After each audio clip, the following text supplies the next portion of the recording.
Fats, fats, fats, fats. How much fat is too much? Well, one of the things is that it's very hard to binge on fat. Especially something like lard, for example, pastured pork. I mean, it's really hard to just binge on it. You ever tried to binge on pastured pork or pork belly and just sit there and eat it all day? The body knows when to stop. Now, here's the problems that you need to look for when eating too much fat. It's gallbladder problems, like nausea, bloatedness, an all-around sense of death when you eat long-chain fats, LCTs. Yes.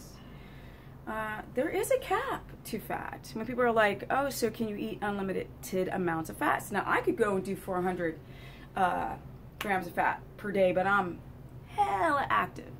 My body's like, yes, honey, I'll use this for brain, skin, all types of things, your reproductive organs. But some people don't need 400 grams of fat. Well, I didn't really either, but I did fine. So people run towards the MCT oil and the olive oil to keto adapt. Like I said in my last video, I'm sorry, we didn't go and hunt coconuts. Not that you hunt plants, but we didn't hunt coconuts, nor did we go, you know, olive spearing. Those fats were not a part of our diet. So it's very interesting how you could go and look at other cultures like the Inuit or the Maasai. Yes, but of course their epigenetics kind of morph around that reality that they live in, and they were not exposed to all of the toxins and the infections and the adrenal insufficiencies and the autoimmunity that we have now, right? And people have fatty liver from every freaking stupid thing, estrogen dominance and alcohol and this non-fatty liver disease, or non-alcoholic fatty liver disease. But people are becoming afraid of fat. So they tons of olive oil. People are like, oh my, olive oil is so great. But half the people forget to put the cap back on. They don't source the kind of olive oil that they're getting. So it's quasi-oxidative and it's doing quasi-damage depending on their methylation pathways and all this kind of stuff. And their genes and their mutations and whatnot. And then people do coconut oil. They do MCT oil. It's processed, people. Like what? Like it's devoid of lauric acid. Like that's what the love is. Like lauric acid is amazing. And still, like back in the day, we weren't eating a bunch of coconut, lauric acid and whatnot. We can get that in breast milk. If our gut biome is strong, which it was back in the day, it's garbage now. And so people are like taking the wrong fats to keto adapt. And with the thousands of people, yes, I'm going to say, I'm going to be braggadocious, that I've worked with in the context that people aren't adapting on olive oil and coconut oil. The best fats, if you don't have a histamine response, is lard. Lard. Pastured lard. Amaze balls. What a great mono-dominant fatty acid profile that lard has. So amazing. So why are not the experts studying that? Why not? People are so afraid of saturated fat. Studies are coming out that saturated fat does not raise the particle size, right? Okay, and what about people who got the gene mutations who are supposedly can't, they cannot metabolize saturated fats? Lord. Why coconut oil? Why MCT oil? So my last video was about like people being so afraid of protein and eating too much of it, and people binge on protein because the fats are too low and the numbers and their energy and their freaking thyroid is present in the data. Once you journal, what happens? So I'm here to kind of recorrect all the information, and even I think the PhDs got it wrong, because you have to work with people, work with people, work with people. You got to bump up the fat really, really high, and then you got to take the fat really, really low, and then you got to observe and see what happens. And I've done both. Really low fat, higher protein. I've done cheese, I've done nuts, I've done caffeine, I've done the intermittent fasting with clients. Intermittent fasting doesn't work because people don't have good metabolic flexibility.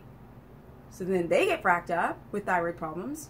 And then people eat dairy and even some with butter, yes, not all. And cheese and nuts, horrible. When people are like, oh yeah, eat nuts.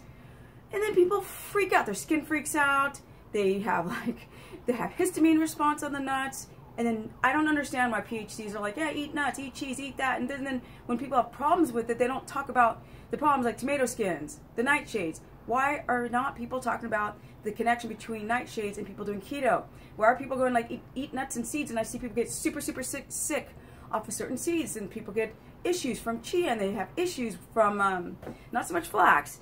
And then what about the estrogenic effect? And like, no one really talks about these varying factors. What's working, what's not working, what have I seen in the data with working with so many people who are having so many dietary things, the histamine issue, the gut permeability. I'm just doing a little Stephanie rant. It's really, really important, you guys, to do self-experiments.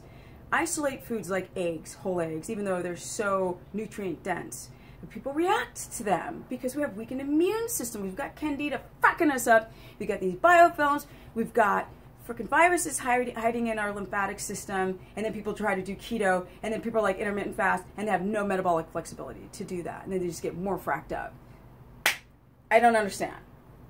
You have to, you guys out there and all the doctors out there, you've got to do both ends of the scales, and over time, you know, higher in protein, lower in protein, higher in fat, lower in fat, over time in different types of people, populations, and then take the data down, and then use a glucometer, and then write down their symptoms, instead of just going, well, I studied keto with 120 grams max, primarily from MCT oils with endurance athletes, and I didn't, you know, deal with people who've got fibromyalgia and adrenal insufficiencies and all these insufficiencies, and see what happens because they are inflexible, and they have their epigenetics, and their sleep issues are just horrible. And then we're gonna make assumptions based on one population that'll work for this population. No, you have to thread it through on the general population, and to do that, you go high, low, and this and that, and cheese and non-cheese and all this kind of stuff, to understand what fats are important, what macros are important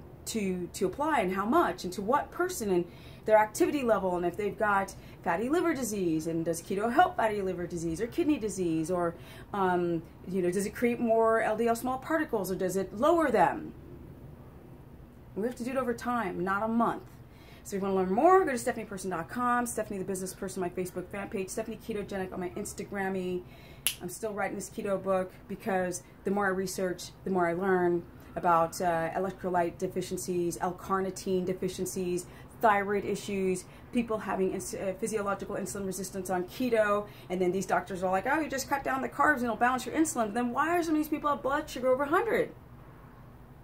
Early morning dawn's effect, and bad. Like, oh, my glucose was 120. What on keto? All right, I'm out.